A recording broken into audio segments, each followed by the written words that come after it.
Hello everybody, I'm Silas, and welcome to Psilocybology. Let's expand our mind. This is a series where we talk about the research on psilocybin, the psychedelic prodrug found in magic mushrooms. We'll be breaking down and discussing the scientific literature, one study at a time, from past to present. If you'd like to support the show, please make sure to rate, review, and subscribe to the podcast.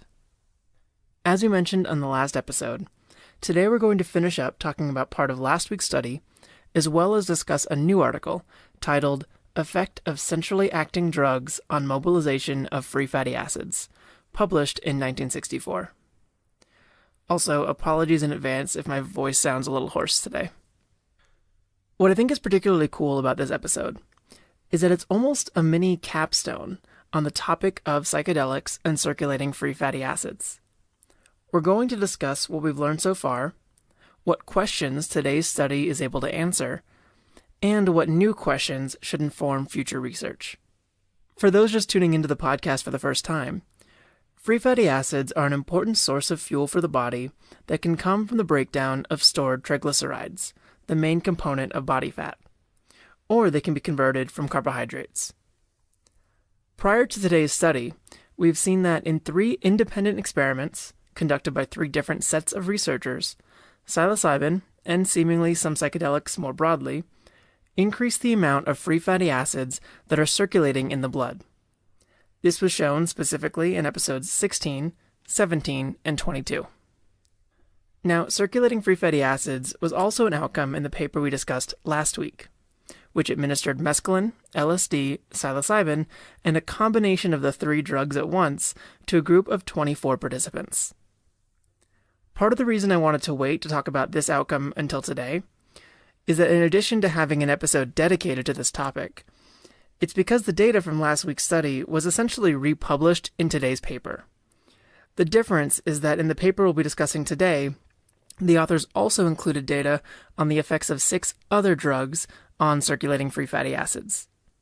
Let's take a moment to briefly go through the other drugs examined in this paper. The first 2 comparator drugs are imipramine and desipramine, which are tricyclic antidepressants. Tricyclic antidepressants aren't used as often due to the development of selective serotonin reuptake inhibitors, or SSRIs, which have a much more favorable safety profile and are harder to use to end your life by overdose. However, they are still both on the market today. These 2 drugs in particular were at one point investigated as treatments for schizophrenia, or specifically depression in patients with schizophrenia. The next drugs are 2 antipsychotics, chlorpromazine and thioridazine. These drugs were used to treat psychotic disorders and schizophrenia. Both are still available today. However, the brand name manufacturer of thioridazine discontinued its production because it caused severe cardiac arrhythmias, or abnormal heart rhythms. These antipsychotics, unfortunately, come with an increased risk for many unpleasant and potentially severe side effects, and can also be heavily sedating.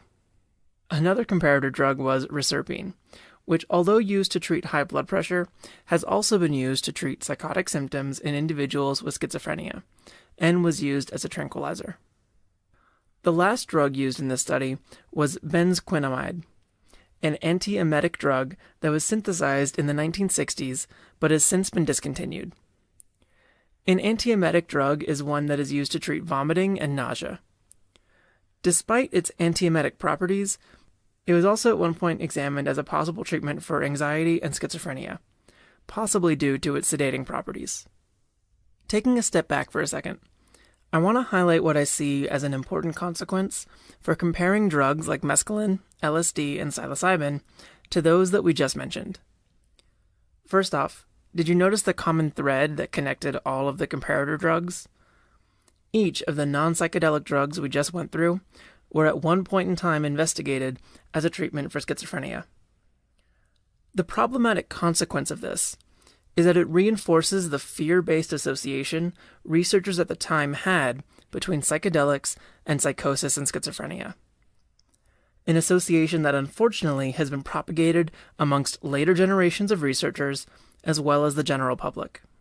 As I am sure we will discuss again and again on this podcast, the research shows that despite the altered perceptions of reality produced by psychedelics, these mind-expanding drugs do not sever our connection to it.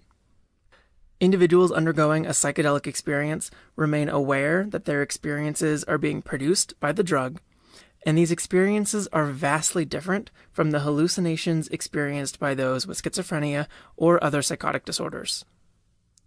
To equate a psychedelic experience to a genuine psychotic episode is to perpetuate a groundless fear of what are truly transdiagnostic medicines.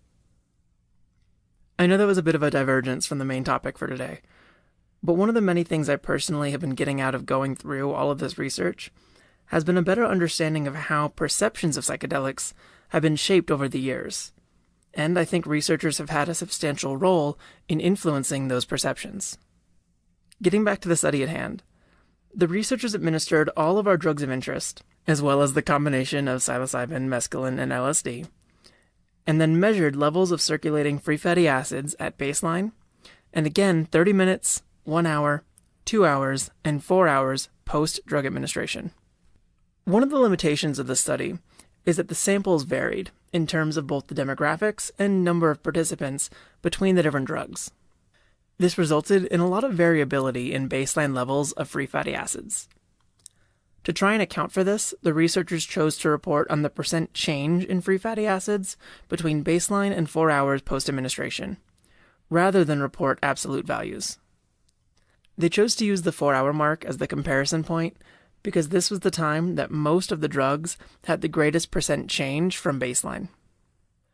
Getting straight into the results, the researchers found that for all drugs except for imipramine, one of the tricyclic antidepressants, there was an increase in free fatty acids 4 hours post-administration. This increase ranged from 41% to 136%.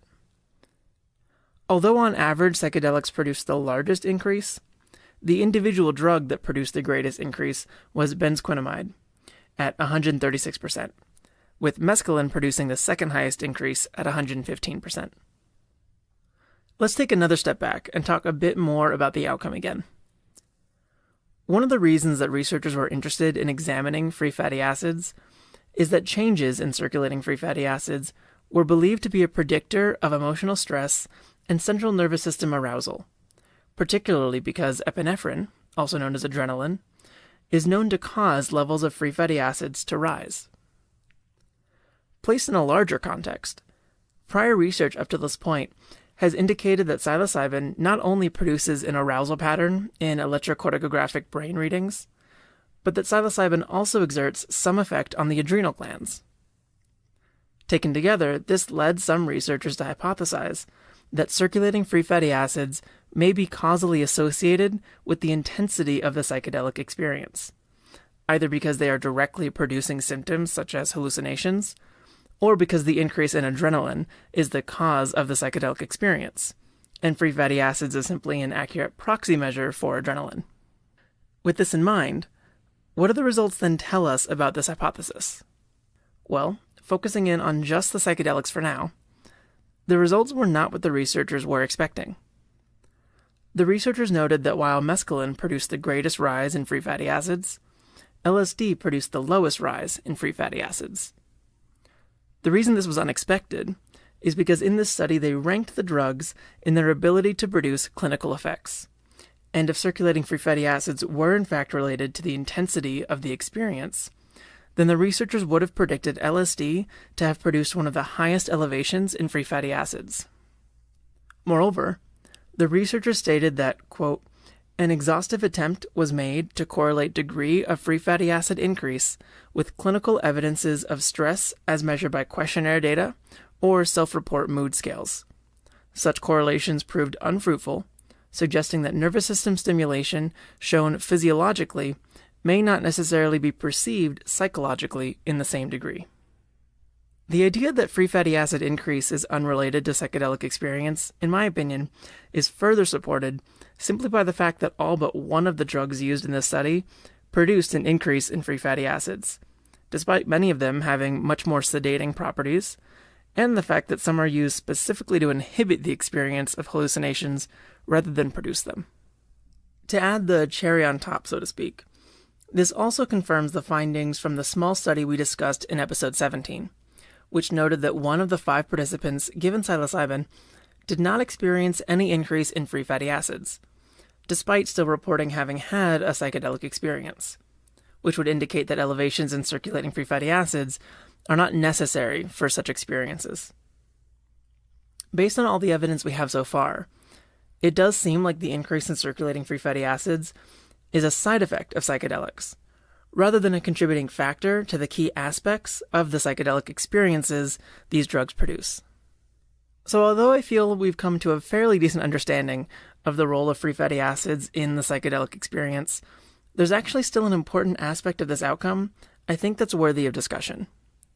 What, if any, health consequences might be caused by an increase in free fatty acids? Previously on the podcast, we've discussed how researchers found chronically elevated levels of free fatty acids in obese individuals.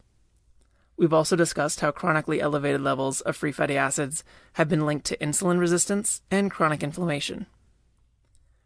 Given this link between chronically elevated levels of free fatty acids and poor health outcomes, a natural question emerges. Namely, does the increase in free fatty acids that results from the administration of psychedelics cause any negative health consequences? To start to answer that, let's take a look at another outcome we've discussed on the podcast already: blood glucose. One of the problems with elevated free fatty acids is that it inhibits glucose from being taken up by the cells, thus resulting in elevated levels of blood glucose. In 2 prior studies we've discussed, both of which involved human subjects who had been fasting prior to and during the experiment, despite the fact that they found a rise in circulating free fatty acids, blood glucose did not increase as a result of psilocybin administration. This was also seen again in today's article. No rise in blood glucose was found. The only study that did show a rise in blood glucose that paralleled the rise in circulating free fatty acids was the study in episode 22, which examined rabbits who were allowed to eat prior to and during the experiment. It appears that, when allowed to eat, blood glucose does rise, but when fasting, blood glucose does not increase. Given this, we can at least say that if someone wants to avoid having any elevated blood glucose after taking a psychedelic, make sure to fast prior to and during the experience. Now, although that line of research is interesting, and may actually be really important for individuals with diabetes, for example, engaging in psychedelic use, a much more important question is, how does psilocybin impact long-term levels of free fatty acids? When answering this question, there are 3 possibilities. The first is that the short-term rise in free fatty acids simply goes away once the drug is removed from the body, and levels then return to baseline. The second is that the short-term rise seen post-administration remains long after the drug is removed from the body, thus producing chronically elevated free fatty acids. Finally, the third option is that the rise seen post-administration could be followed by a subsequent rebound decrease in free fatty acids, lowering long-term levels. If you're wondering if that third option is even truly possible, I found some provocative evidence that such a rebound, albeit in the inverse direction, is in fact possible. One interesting study found that the administration of nicotinic acids caused free fatty acids to initially lower and subsequently rebound to elevated levels surpassing those at baseline. Similar results were found with a study on niacin administration. You even actually see the same pattern in today's study, specifically in response to the administration of desipramine, which caused an initial 8% decrease in free fatty acids 2 hours post-administration, followed by the subsequent 41% increase in free fatty acids, both relative to baseline levels. Unfortunately, however, more research would be needed to truly answer this question of how psilocybin impacts long-term levels of free fatty acids, because our measurements only go up to 4 hours post-administration, which is still while the drug is circulating in the body. One would need to examine levels of circulating free fatty acids at least days after the experience, and likely after multiple administrations of the drug. It's possible the elevation wears off and there's no impact in either direction. It's also possible that it produces a sustained elevation in free fatty acids, in which case maybe future research could examine how to mitigate this side effect, once psilocybin becomes a first-line treatment for the myriad of disorders it currently appears to treat.